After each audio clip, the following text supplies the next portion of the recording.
Hi all. ഞാനിപ്പോൾ കൂടുതൽ site വർക്കൊന്നും എടുക്കാറില്ല. കാരണം അങ്ങനത്തെ ഒരു കാലാവസ്ഥയാണല്ലോ ഇപ്പോൾ, പുറത്തിറങ്ങാൻ പറ്റാത്ത.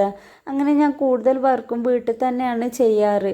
പിന്നെ കുട്ടികളാണെങ്കിൽ വെക്കേഷൻ ആയിക്കൊണ്ട് വീട്ടിൽ തന്നെ ഉണ്ടാകുമ്പോൾ അവരെ വിട്ടിട്ട് പോകാനും ചെറിയൊരു ബുദ്ധിമുട്ട്. എനിക്ക് ഇന്നത്തെ ഈ വർക്ക് നോ പറയാൻ പറ്റില്ല. കാരണം എൻ്റെ ഒരു ക്ലോസ് ഫ്രണ്ടിൻ്റെ വർക്കാണ്. അവൾക്ക് പ്ലാൻ 3D ഒക്കെ ചെയ്ത് കൊടുത്തത് ഞാനാണ്. അപ്പോൾ എനിക്കിത് അവരുടെ അടുത്ത് പറ്റില്ല പറയാൻ പറ്റില്ല. അങ്ങനെ ഞാൻ എൻ്റെ ലാപ്ടോപ്പൊക്കെ എടുത്ത് നേരെ ഓഫീസ് പോകാമെന്ന് വിചാരിച്ച്.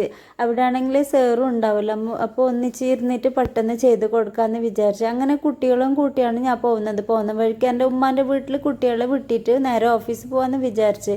അങ്ങനെ പോകുന്നേരം ഞാൻ ജസ്റ്റ് വണ്ടി ഒന്ന് ചെക്കാക്കാൻ വേണ്ടിയിട്ട് വർക്ക്ഷോപ്പിൽ കൊണ്ടുപോയി. അപ്പോൾ അവർ പറഞ്ഞു ഇതിനൊരു കംപ്ലൈൻ്റ് ഒക്കെ ഉണ്ട്, ഇന്ന് കൊണ്ടുപോകാൻ പറ്റില്ല, നാളെ തരാമെന്ന്. അങ്ങനെ അയാൾ തന്നെ ഞങ്ങൾക്കൊരു ഓട്ടോ ഒക്കെ അറേഞ്ച് ചെയ്ത് തന്നു. അങ്ങനെ സന്തോഷത്തിൽ നല്ല മൂഡിലാണ് വീട്ടിൽ നിന്ന് ഞാൻ ഇറങ്ങിയത് ഓഫീസിൽ പോകാൻ. അങ്ങനെ സങ്കടത്തോടെ